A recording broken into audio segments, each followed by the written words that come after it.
आइए भगवान शिव की जो दिव्य और अद्भुत महिमा का वर्णन। भगवान शिव जो है कैलाश के निवासी, ऐसा सुंदर जो है भजन सुना। ऐसा ही एक शिव जी का सुंदर भजन हम श्रवण करते हैं। साथ में भगवान के ज्योतिर्लिंग की 2 कथाएं हम सुनेंगे उसके साथ साथ। बोलिए शिव शंकर भगवान की जय। शिव कैलाशों के वासी, शिव कैलाशों के वासी, धोरी धारों के राजा, शंकर संकट हरना, भोले बाबा शंकर संकट हरना।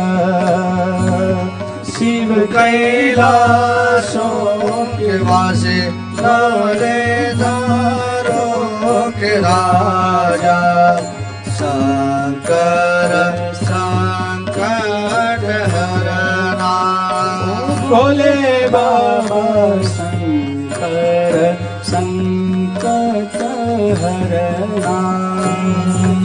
शिव कैलाशों के वासी, धोड़ी धारों के राजा, शंकर संकट हरना, ओ भोले बाबा शंकर संकट हरना। शिव कैलाशों के वासी, धोरी धारों के राजा, शंकर संकट हरना, ओ भोले बाबा शंकर संकट हरना।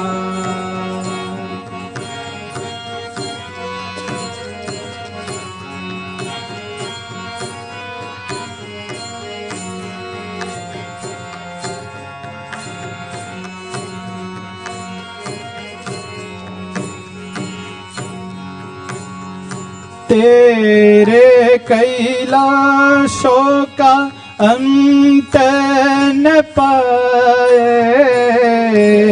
रे कैलाशों का अंत न पाया, तेरे कैलाशों का अंत न पाया, तेरे कैलाशों का अंत न पाया, अंत बेअंत तेरी माया, ओ भोले बाबा अंत बेअंत तेरी माया।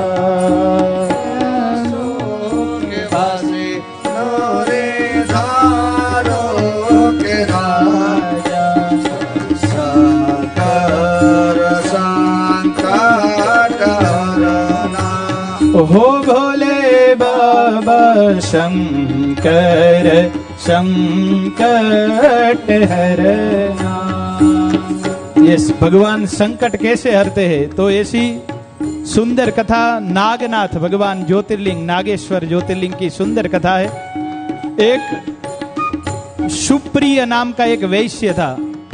वो बहुत बड़ा भगवान शिव का भक्त, प्रतिदिन भगवान शिव की उपासना करता है, भगवान के जाप करता है, पंचाक्षर मंत्र ओम नमः शिवाय, ओम नमः शिवाय, ओम नमः शिवाय, प्रति क्षण भगवान का स्मरण करे, प्रतिदिन भगवान का पूजन करे, अभिषेक करे, अर्चन करे। खूब भगवान शिव के ऊपर उसको श्रद्धा है, भाव है। फिर तो वो दारुक नाम का एक वन है और वहां दारुक नाम का एक राक्षस रहता है। उसका बहुत बड़ा राज्य है। वो दारुक उसके राज्य में किसी को भी भगवान का नाम लेने नहीं देता था। उसको पता चला कि एक सुप्रिय नाम का वैश्य जो है वो बहुत भगवान शिव की उपासना करता है, तो वो जो भी कार्य करने जाता उसमें वो विघ्न उत्पन्न करता। लेकिन सुप्रिय वैश्य ने कभी भी भगवान की उपासना उसने छोड़ी नहीं। और एक दिन ऐसा होता है कि सुप्रिय वैश्य जो है वह नदी के द्वारा एक दूसरे नगर में जाता है। दूसरे नगर के अंदर वो बीच ही नदी के अंदर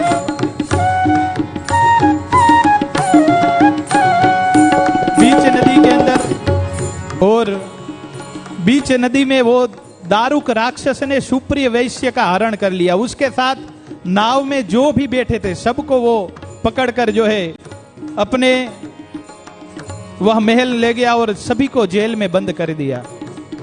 सभी को अनेक कष्ट पड़ रहे, संकट आ रहे, अनेक दुख वह पीड़ा देता है, लेकिन सुप्रिय वैश्य ने वहां भी भगवान शिव की आराधना छोड़ी नहीं। वो जेल के अंदर भी रहते हुए भगवान शिव की प्रतिदिन आराधना करता है, नाम स्मरण करता है। और जितने उसके साथ जो कैदी थे उनको भी जो है प्रेरणा दी। उसने कहा कि तुम भगवान शिव की आराधना करो, उपासना करो, अवश्य भगवान हमारा मंगल करेंगे। और इतना श्रद्धा उसका कि फिर तो जो है दारुक को पता चला कि ये यहाँ भी सबको सिखा रहा है।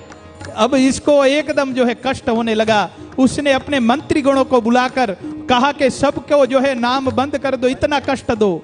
सब अनेक कष्ट दिए, सब लोग ने नाम बंद कर दिया, लेकिन सुप्रिय वैश्य ने भगवान का नाम छोड़ा नहीं।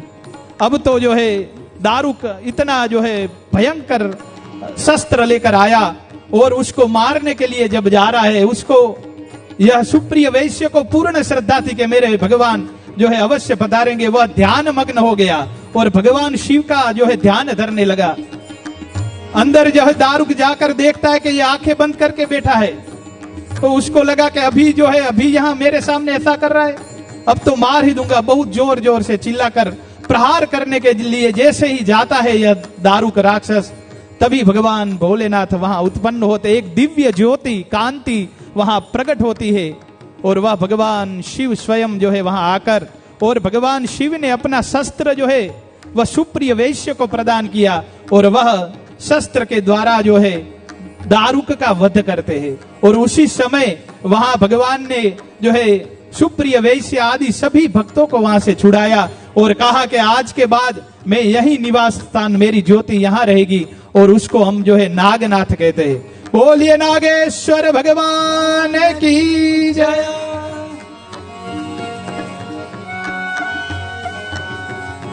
शिव कैलाशो के वासे धोड़ी धारो के राजा, शंकर संकट हरना, ओ भोले बाबा शंकर संकट हरना।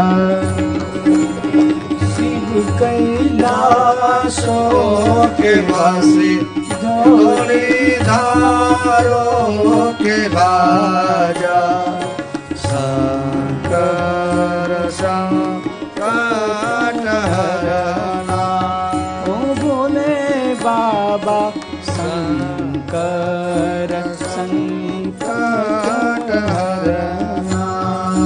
बेल की पत्तियां भांग धतूरा, बेल की पत्तियां भांग धतूरा, बेल की पत्तियां भांग धतूरा, बेल की पत्तियां भांग धतूरा। शिव जी के मन को लुभाए, ओ भोले बाबा शिव जी के मन को लुभाए। शिव कैलाशो के वासी धोड़ी धारो के राजा, शंकर संकट हरना। शिव कैलाशो के वासी धोड़ी धारो सुंदरो किरारा। शंकर संकट हरना, हो भोले बाबा शंकर संकट हरना। दूसरा एक ज्योतिर्लिंग जिसको हिमालय के अंदर केदारम, हिमालय तो केदारम, यहां इसकी दो कथाएं, पौराणिक कथा दो मिलती है। प्रथम एक कथा है भगवान नर नारायण ने वहां हिमालय में दो वहां पर्वत जो है, एक पर्वत के अंदर जो है भगवान बद्रिकाश्रम कहा जाता है, वहां भगवान नारायण ने स्वयं जो है नर नारायण बनकर उन्होंने खूब भगवान शिव की उपासना की और उनकी उपासना से भगवान शिव स्वयं प्रकट हुए और कहा कि मैं यही जो है निवास करूंगा। आज जो है भगवान शिव ने उनको आशीर्वाद देकर और वही स्थापना भगवान शिव की हुई, उसको केदारनाथ कहते हैं। और दूसरी एक कथा है कि जब महाभारत का युद्ध हुआ, युद्ध में जो है पांडवों की विजय हुई, पांडवों की विजय हुई, तब उन्होंने सोचा कि इतने अपने भाइयों बंधुओं को, परिवारों को, अनेकों को मारा है, उस पाप की निवृत्ति कैसे हो, अब उस पाप के लिए क्या किया जाए। तो भगवान ने कहा, कृष्ण ने कहा तुम जो है शिव के जाओ, पास जाओ, उनका दर्शन करो, उनके दर्शन मात्र से जीव के समस्त पाप दूर हो जाते हैं। तो सभी पांडव जो है अनेक व्रत कर कर, उपास कर कर वह निकल पड़े हैं। पैदल चलते चलते चलते काशी नगरी में पहुंचे। काशी नगरी में देखा, लेकिन भगवान शिव ने कहा कि इनको मुझे दर्शन ही नहीं देना है। तो भगवान वहां से चलकर सीधे जो है हिमालय चले गए। पूरी काशी नगरी में ढूंढा पांडवों ने, लेकिन भगवान मिले नहीं। फिर से आगे उन्होंने बढ़ाए, सभी पांडव पहुंचे जो है हरिद्वार पहुंचे, वहां ढूंढा, वहीं भी भगवान न मिले। फिर आगे और बढ़ते हैं, आगे बढ़ते बढ़ते हिमालय की ओर वहां पधारे और वहां देखा कि वहां बहुत सारी गायें हैं। अब भगवान ने, शिव ने जो है अपना स्वरूप बदलकर वहां खुद बेल बनकर बैठ गए वहां पे। अब सब गाय के बीच बेल बनकर भगवान छुप गए। पांडवों ने देखा कि यही होने चाहिए, भगवान ढूंढते हैं आज पास, लेकिन जो है सब गाय भागती है इधर उधर उधर। भीम ने ऐसा जो है अपना शरीर बढ़ाया कि दो पर्वत के बीच दोनों पैर फैला के बैठ गया भीम। अब जो है सब लोग जाए, लेकिन जो है भगवान शिव, बेल कभी नीचे से नहीं निकलेगा, ऐसा उसको पता था कि भगवान मेरे नीचे से नहीं जाएंगे। गाय सब निकल गई और बेल रह गए। अब बेल इतना शक्तिशाली था, भगवान शिव खुद शक्तिशाली।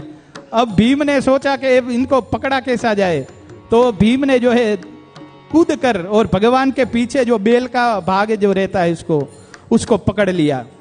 तो भगवान ने सोचा पकड़ में नहीं आना, तो उन्होंने मुख जो है अपना जो सींग और रहता है वो हिमालय की जैसे भूमि के अंदर डाला, लेकिन भीम ने वो पीछे से जो पकड़ रखा था तो वही भाग वहां रुक गया। और जो है यही भाग को केदारनाथ बोलते हैं। बोलिए केदारनाथ भगवान की।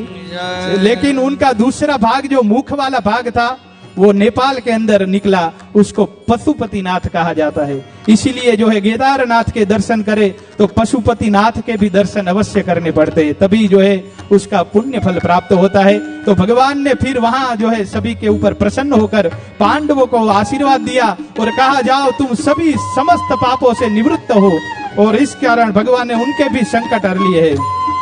तो किवासे शंकर संकट हरना, ओ भोले बाबा शंकर संकट हरना, भोले बाबा शंकर संकट हरना। बोलिए शिव शंकर भगवान की।